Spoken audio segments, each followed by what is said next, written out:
Bismillahirrahmanirrahim. Alhamdulillah wassalatu wassalamu ala Rasulillah wa ala alihi wa ashabihi wa mawalah.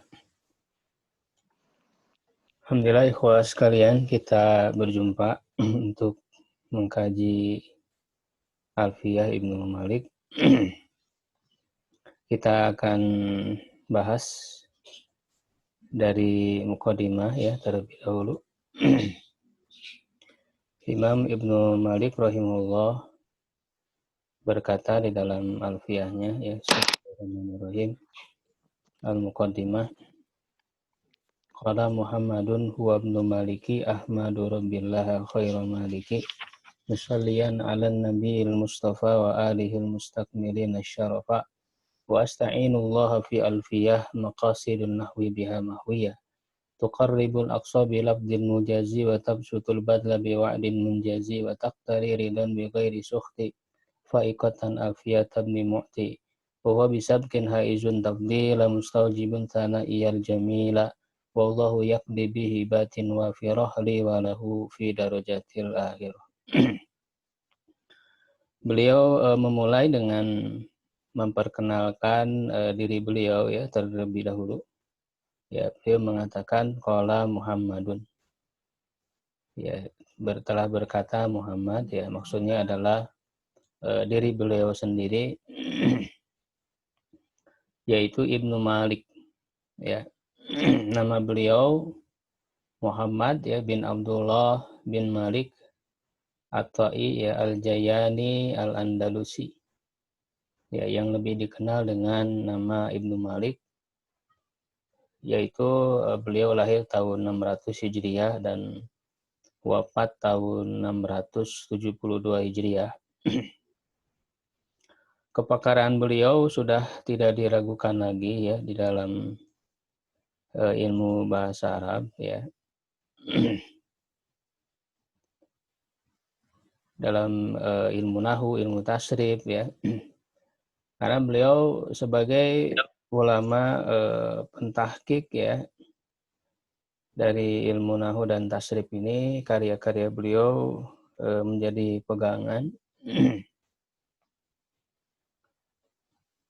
yang memberikan banyak istilah-istilah ya di dalam ilmu nahwu ini, sehingga ilmu nahwu ini menjadi mapan ya di tangan beliau ya, setelah memang para ulama-ulama Basroh ya telah mematangkan ilmu nahwu dan ilmu tasrif ya, di samping ada ulama-ulama Kufah ya. Di antaranya misalnya yang disampaikan oleh Imam Suyuti ya di dalam kitab beliau Bughyatul Wa'ad fi Tabaqah Lugawiyyin wa Nuhat tentang Ibnu Malik ya. Dia mengatakan ya beliau adalah imam dalam qiraat dan ilalnya. Ya, adapun lughah pada beliaulah puncaknya dalam banyaknya menukil yang asingnya dan menelaah yang anehnya. Adapun nahwu dan tasrif, beliau adalah lautan yang tidak bisa diselami dan tokoh yang tidak ada tandingannya. Ya, syair-syair Arab yang beliau jadikan syahid atau bukti atas lughah dan nahwu, para imam dan tokoh dibuat kebingungan olehnya. Mereka heran dari mana ia mendapatkannya. Ya, beliau menazamkan syair yang mudah, baik rojaz, tawil, basit, dan lainnya. Ini semua disertai dengan agamanya yang kokoh, benar dalam berbicara, banyak beribadah sunnah, ya, baik kepribadiannya, lembut hatinya, sempurna akhlaknya, berwibawa, dan memiliki ketenangan. Jadi itu diantara pujian para ulama ya terhadap Ibnu Malik ini. Sehingga nanti selain dari memuat ilmu-ilmu nahwu ya, dan juga ada sedikit dari ilmu tasrif di bagian akhir di dalam Alfiyah yang beliau susun ini, beliau banyak memberikan contoh-contoh yang mengandung nasihat, mengandung pengajaran, adab ya dan sebagainya. Ya, dari contoh-contoh yang beliau kemukakan. Ya, lalu beliau memuji ya Ahmadu Rabbillah ya, aku memuji kepada Allah. Beliau memulai dengan memuji kepada Allah Subhanahu wa taala, khairu maliki, sebaik-baik raja. Ya. Nah, di sini penyebutan kata sebaik-baik raja ya sifat bagi Allah Subhanahu wa taala adalah dengan yang disebut dengan mujanasah ya. Jadi ada kemiripan dari nama Malik ya, beliau adalah Ibnu Malik ya. Ini dalam rangka mengingatkan bahwa ketika orang mendengar nama beliau itu Ibnu Malik, Muhammad Ibnu Malik ya, maka segera ya diingatkan kepada Allah yang Maha Malik, yang Maha Penguasa dan bahkan sebaik-baik Malik Raja ya. Itu tentu kedua makna kedua lafadz ini meskipun mirip ya, sama dalam lafadznya, tetapi memiliki makna yang sangat berbeda ya, karena Malik yang pertama itu adalah kakek beliau, karena beliau adalah Muhammad bin Abdullah bin Malik ya. Sedangkan Malik yang kedua ini adalah bentuk nakiroh ya, khairu malikin ya. Itu siapa saja yang dianggap raja ya, tetapi Allah adalah khairu malik. Ya, sebaik-baik raja ya, raja dari para raja, penguasa dari para penguasa. Ya. Jadi Ahmadu Rabbillaha ya khairu maliki musalliyan ala nabiyil mustafa. Ya, dalam keadaan bersolawat. Kata musollian ini kedudukannya ya sebagai hal. Ya, sebagai hal dari Ahmadu ya, dari fa'il ana ya, saya yang memuji tersebut dalam keadaan bersolawat kepada Nabi Al-Mustafa ya, yang terpilih, wa alihi, dan keluarganya. Kata al ini tidak hanya bermakna keluarga, tapi juga bisa dimaknai secara umum, yaitu sebagai pengikut ya Nabi Muhammad Shallallahu Alaihi Wasallam. Nah, tentu ini menjadi sunnah dari para ulama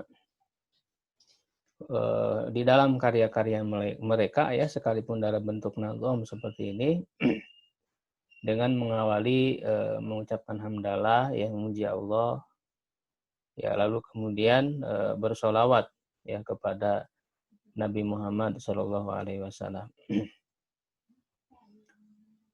Al-Mustakmilina ya, ini sebagai sifat dari alihi, dari keluarga atau pengikut Nabi Muhammad itu ya, al-mustakmilina. Kata al-mustakmilina ini bisa dianggap ya dengan dua tinjauan ya. Yang pertama bisa dengan tambahan alif, sin, dan ta ya, mustakmilina dari kata istakmala itu bermakna tolab ya, sebagaimana keumuman dari wazan istaf'ala itu ya, artinya mereka yang berharap kesempurnaan ya. Nah, atau juga bisa diartikan alif sin ta ini untuk makna mubalaghah ya, artinya mereka benar-benar telah mencapai derajat kesempurnaan. Ya. Itu kalau dianggap sebagai lazim. Jadi kata al-mustakmilina ini bisa dianggap sebagai lazim yang tidak butuh objek, ataupun dianggap sebagai muta'adi ya. Kalau dianggap sebagai lazim berarti maknanya tadi bisa litolab ya, yang berharap kesempurnaan, ataupun lil mubalaghah, orang yang benar-benar telah mencapai derajat kesempurnaan. Nah, kalau dianggap muta'addi, mustakmirina ini semakna dengan akmala, menyempurnakan. Ya. Lalu pertanyaannya, apa kedudukan syarofa? Ya, kalau mustakmirina ini lazim, apa kedudukan syarofa? Ya, dan kalau dia muta'addi, ya apa juga kedudukan syarofa itu? Ya. Nah, apabila mustakmil dianggap lazim, nah syarofa ini kan mansub, ya, sedangkan alif itu hanya sebagai tambahan saja, ya, apa namanya, untuk darurah syi'riyah, ya. Kalau mustakmilina lazim berarti syarofa ini mansubnya linazil khofidi, ya, mansub karena huruf jarnya dibuang, yang memajrurkannya dibuang, asalnya ya apa namanya mustakmilina bisyarofi, ya, sehingga bisa diartikan berharap kesempurnaan dengan kemuliaan, ya, atau kalau untuk mubalaghah benar-benar telah mencapai derajat kesempurnaan dengan kemuliaan, ya, itu kalau dianggap sebagai lazim. Kalau dianggap sebagai muta'addi, ya tentu maka syarofanya itu sebagai maf'ul bih, ya, yang maknanya adalah yang telah menyempurnakan. Tadi kalau dianggap muta'addi sama dengan akmala, artinya menyempurnakan, berarti maknanya telah menyempurnakan kemuliaan, ya. Tapi ada juga di antara periwayat Alfiyah ini ada yang membaca dengan domah syurofa. Kalau dibaca dengan domah, ya, dia menjadi bentuk jama dari syarif, ya, artinya orang yang mulia. Nah, kalau begitu berarti syurofa, ya, kalau dibaca syurofa itu menjadi sifat yang kedua setelah al-mustakmilina. Wa alihil mustakmilina syurofa. Kalau dibaca syurofa berarti dia adalah sifat kedua, ya, setelah mustakmilina. Kemudian beliau mengatakan wa asta'inullaha, ya, aku memohon pertolongan kepada Allah fi alfiyah, ya, di dalam alfiyah maqasidun nahwi biha mahwiyah, ya, yang berisi mahwiyah itu yang berisi maqasidun nahwi, maksud-maksud inti-inti dari ilmu nahwu yang terdapat di dalam alfiyah tersebut, ya. Nah, kata ista'ana yasta'inu itu biasanya diikuti oleh huruf jar ala, ya. Ya, asta'inu ala, ya, begitu. Tetapi di sini menggunakan fi. Ini ada dua kemungkinan. Pertama, fi itu bermakna ala, berarti tidak ada masalah kalau fi di situ dimaknai dengan makna ala. Tapi kemungkinan yang kedua, ya, menggunakan asta'inu fi alfiyah. Di sini mengandung makna asta'inu di situ maknanya astakhiru, ya, meminta pilihan, beristikharah kepada Allah, ya, di dalam alfiyahnya ini, di dalam menulis alfiyah itu, ya. Dan ini menjadi apa namanya tradisi para ulama ketika mereka menuliskan karya, ya, mereka selalu memohon pertolongan kepada Allah, beristikharah, ya, melaksanakan sholat dan sebagainya agar karyanya itu mendapatkan keberkahan, ya, diterima oleh Allah. Dan terbukti sampai sekarang alfiyah ini terus dipelajari, begitu, ya. Ini menunjukkan Allah menerima, ya, amalnya, karyanya, dan juga memberikan keberkahan. Dan menunjukkan bahwa penulisnya ikhlas karena Allah. Sebagaimana dikatakan oleh Imam Malik, "Fama lillahi fahuwa baqin", ya. Apa yang dipersembahkan untuk Allah secara ikhlas, maka itulah yang akan kekal, akan terus dirasakan manfaatnya. Alfiyah itu dari kata alfun, ya, 1000. Ketika disebut alfiyah berarti berisi 1000-an, ya. Dan tepatnya nazom alfiyah ini berisi 1002 bait, ya, yang disusun dengan pola kamil ar-rojaz, ya, atau mastur ar-rojaz, ya. Ini apa namanya, biasanya rojaz ini yang sering digunakan oleh para ulama di dalam menazomkan, ya, matan-matan ilmu itu, ya, karena memang mudah, ya, untuk bisa dihafalkan, ya. Nah, nazom ini, ya, berisi ya maqasidun nahwi biha mahwiyah, ya, berisi maksud-maksud atau tujuan-tujuan inti, ya, sebagian besar yang terpenting dari ilmu nahwu. Ilmu nahwu itu kalau menurut para ulama mutaqaddimin, ya ulama-ulama nahwu atau ulama bahasa yang terdahulu, itu didefinisikan secara lebih umum, ya, didefinisikan secara lebih umum, ya. Misalnya di sini ada definisi yang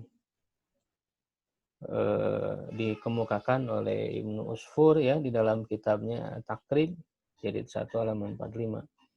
Beliau mengatakan ilmu nahwu itu al-ilmul mustakhraj bil maqayisil mustanbatah min istiqra'i kalamil Arab, ya, al-musilah ila ma'rifati ahkami ajza'ihi allati talafa minha. Ilmu yang dihasilkan dengan kias-kias atau analogi-analogi yang dapat menyimpulkan dari perkataan orang-orang Arab yang menyampaikan kepada pengetahuan, ya, terhadap hukum-hukum bagian-bagiannya yang menyatu di dalamnya. Ya, jadi dia merupakan kaidah-kaidah, ya, yang dipahami dari perkataan orang-orang Arab, ya. Dan memang tujuan inti dari ilmu nahwu itu adalah menjaga lisan dari kesalahan. Nah, ini kalau didefinisikan dengan definisi seperti itu, ya, tercakup juga ke dalamnya ilmu tasrif, ya, tercakup ke dalamnya ilmu tasrif, ilmu-ilmu mufradat, ya, kosakata. Karena termasuk juga ilmu balaghah, karena di situ kaidah-kaidah, ya, yang dibuat dengan melakukan penelitian secara menyeluruh atau istiqra, ya, terhadap perkataan orang-orang Arab. Nah, tapi kemudian ini merupakan cara penyusunan, ya, ilmu nahwu dan ilmu tasrif ini tergabung, ya, di dalam satu karya, merupakan metode yang ditempuh ulama-ulama awal seperti Sibawayh, ya, yang merupakan penyusun kitab pertama dalam ilmu nahwu, ya, dan juga ulama-ulama lain. Nah, terjadinya pemisahan antara ilmu tasrif dan ilmu nahwu, ya, itu bisa dikatakan orang yang pertama kali melakukannya adalah Al-Mazini.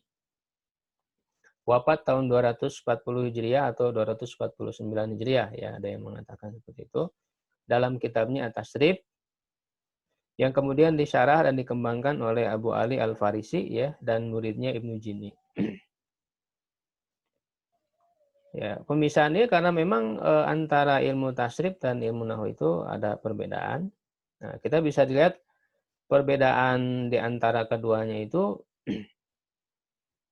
dari definisi, misalnya yang terkenal, ya, oleh para ulama, didefinisikan ilmu nahwu itu adalah ilmun biqawanini, ya, yu'rafu biha ahwalu taraqib al-arabiyah, ya,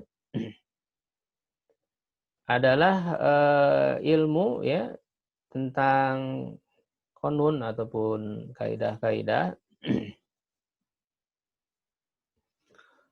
yang diketahui dengannya keadaan, ya, susunan kalimat bahasa Arab, ya, berupa i'rab dan bina dan yang lainnya. Ya, sedangkan ilmu tasrif ilmun biusurin yurafu biha ahwalu abniyatil kalimah allati laysat bi'irab. Ilmu, ya, yang diketahui dengannya dasar-dasar ke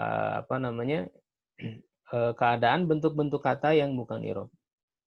Jadi memang wilayah pembahasan ilmu nahwu itu adalah kalimat, ya, ketika kata-kata itu sudah menjadi kalimat, sudah menjadi tarkib, ya, tarokib, itu adalah wilayah pembahasan ilmu nahwu. Sedangkan ilmu tasrif, wilayah pembahasannya adalah kata, per kata. Ya, sehingga nanti peran ilmu tasrif itu adalah menjaga bahasa Arab, ya, maksudnya pembentukan kata dalam bahasa Arab itu agar terhindar dari kesalahan. Ya, dari hukum-hukum mudhoaf, hukum-hukum idgham, ya, i'lal dan sebagainya, itu peran ilmu tasrif. Sedangkan ilmu nahwu itu perannya adalah menjaga bahasa Arab dari kesalahan dalam penyusunan kalimat. Bagaimana setiap kata yang ada di dalam kalimat itu memiliki kedudukan-kedudukannya yang harus disusun atau diucapkan secara benar menurut kaidah-kaidahnya. Nah, kata nahu itu secara bahasa ya memiliki 5 makna. Yang pertama al-qasdu, maksud. Ya, misalnya ya nahautu nahwaka ay qasadu qasdaka. Aku bermaksud kepadamu. Jadi naha ya yanhu ya itu bermakna maksud. Yang kedua bermakna semisal al-mislu. Misalnya marartu bi rajulin nahwika ay mislika. Aku telah melewati seorang laki yang semisal denganmu. Misal nahu seperti kita banyak ketika mengkaji kitab ada contoh nahu mislu, nahu itu sama dengan mislu contoh. Yang ketiga bermakna jihah, arah. Misalnya tawajjah tu nahwal bait. Aku menuju ke arah rumah. Nahwa itu jihata bait. Yang keempat bermakna ukuran, mikdar. Contoh indi nahu alfin, ay mikdaru alfin. Aku memiliki seukuran 1000. Yang kelima al-qismu, bagian. Hadza ala arbaati anha, ini jamannya. Ya, ini ada 4 bagian, aksam. Ya, anha di sini. Ya. Nah, itu secara bahasa ya, makna nahwu itu. Kalau secara istilah tadi sudah kita definisikan. Lalu dari mana awal mula penamaan ilmu ini dengan ilmu nahwu ya. Nah, itu seperti yang dikatakan oleh Ali bin Abi Thalib karena beliau adalah di antara peletak awal ya dasar-dasar kaidah ilmu bahasa Arab. Karena memang sudah melihat banyak terjadinya kesalahan-kesalahan di zaman beliau. Ya, sampai beliau menyuruh kepada Abul Aswad Ad-Du'ali.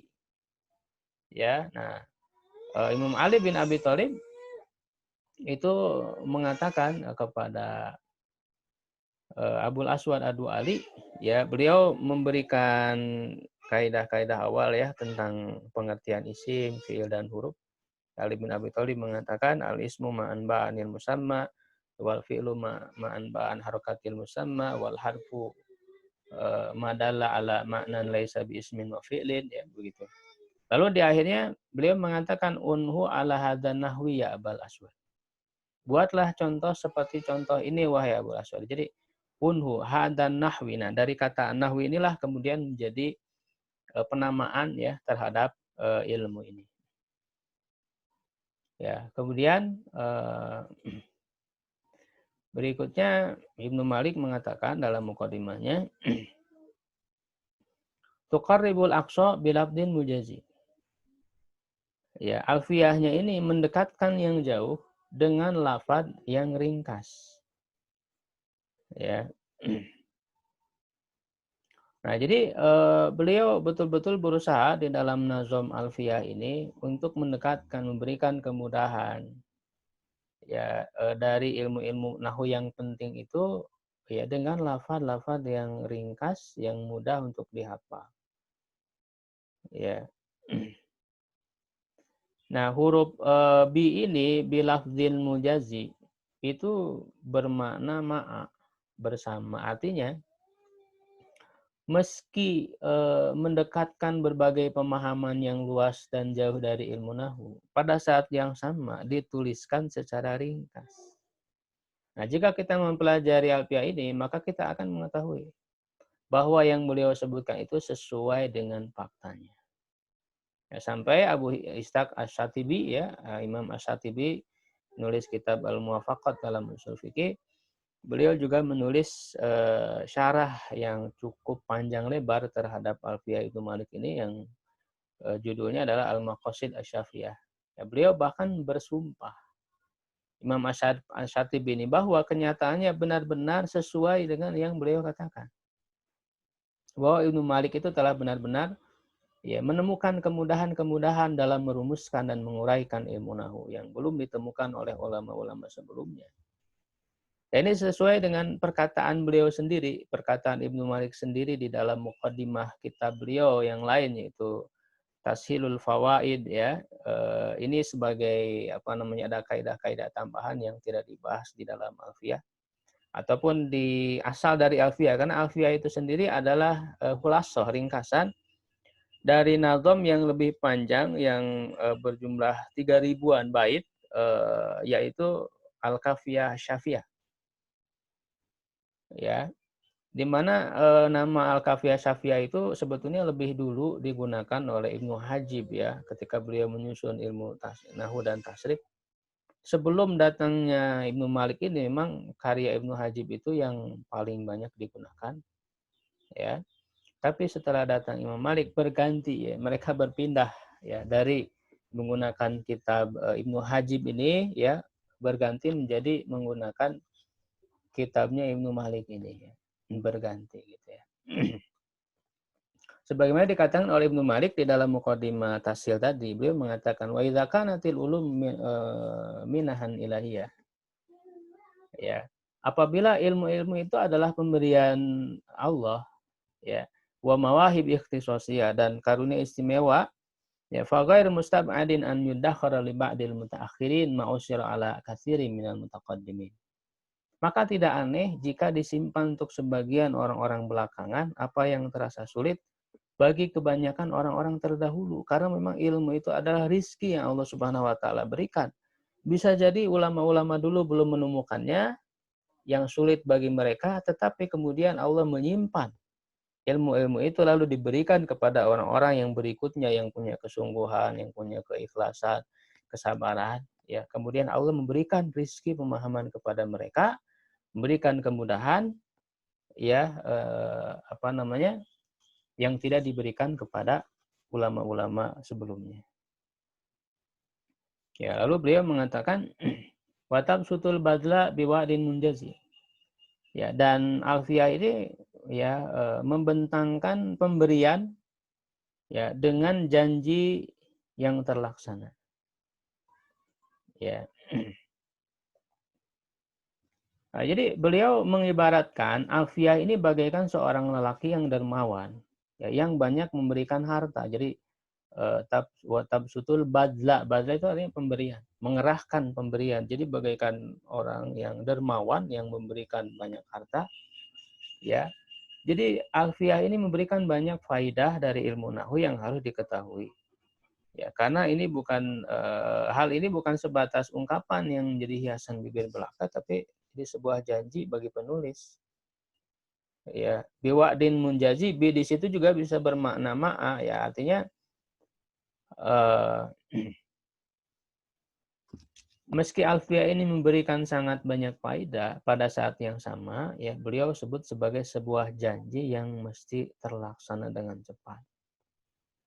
Ya, itu watab sutul badla biwa'din munjazi wa taqtadi ridan bi ghairi sukhti, dan Alfiyah ini menuntut adanya keridoan tanpa kemarahan. Fa'iqatan Alfiyah tabni Mu'ti, yang mengungguli Alfiyahnya Ibnu Mu'ti. Ya. Artinya Alfiyah yang beliau tulis ini membuat ridho beliau sendiri, itu makna pertama ya. Tanpa disertai adanya kemarahan. Artinya beliau merasa puas ya ketika beliau menyusun kitab ini ya, Nazom ini. Ada kepuasan yang beliau rasakan. Nah, ini misalnya makna seperti ini yang dikemukakan oleh Imam Asy-Syatibi ya dalam syarahnya. Atau kemungkinan lain juga Alfiyah ini ditulis semata-mata untuk mengharapkan keridhaan Allah. Ridho di situ maksudnya keridhaan Allah yang tidak disertai dengan kemurkaan dari Allah. Jadi diterima ya karyanya ini di sisi Allah. Yaitu makna itu disampaikan oleh As-Sobban dalam hasyiah beliau terhadap Al-Ashmuni ya. Yang di antara syarah yang bagus terhadap Alfiyah ini selain Ibnu Aqil yang saya gunakan dalam jadikan panduan dalam syarah ini, juga ada syarah Al-Ashmuni yang kemudian dijelaskan lagi hasyiah ya oleh As-Sobban ya. Kemudian juga ada syarah Imam Suyuti ya terhadap Alfiyah, dan juga yang cukup panjang lebar itu syarahnya Imam Asy-Syatibi tadi itu ya. Atau makna yang ketiga juga maksudnya membuat ridho pembacanya. Nah, sebagaimana hal ini disebutkan oleh Imam Suyuti dalam syarahnya. Ya. Bahkan dari pengakuan jujur menurut beliau ya yang memang telah mendalami ilmu nahwu, bahwa Alfiyah yang beliau susun secara kualitas mengungguli Alfiyah yang telah ditulis oleh Ibnu Mu'ti. Dan memang kenyataannya seperti itu, ya, sebagaimana yang disampaikan oleh para pensyarah dari Alfiyah, kenyataannya betul bahwa Alfiyah Ibnu Malik ini lebih unggul daripada Alfiyahnya Ibnu Mu'ti yang telah lebih dulu ditulis, karena Ibnu Mu'ti juga di antara pakar ilmu nahwu ya sebelum zaman sebelum Ibnu Malik ini. Ya, fa'iqatan Alfiyat Ibnu Mu'ti wa huwa, tetapi walaupun secara kenyataannya lebih mengungguli ya Alfiyahnya Ibnu Mu'ti. Ya, tidak ada perasaan yang beliau bawa dalam karya ini selain keriduan ya, tanpa diiringi dengan kemarahan, kebencian dan sikap merendahkan karya orang lain ya. Ini adalah sikap mulia para ulama.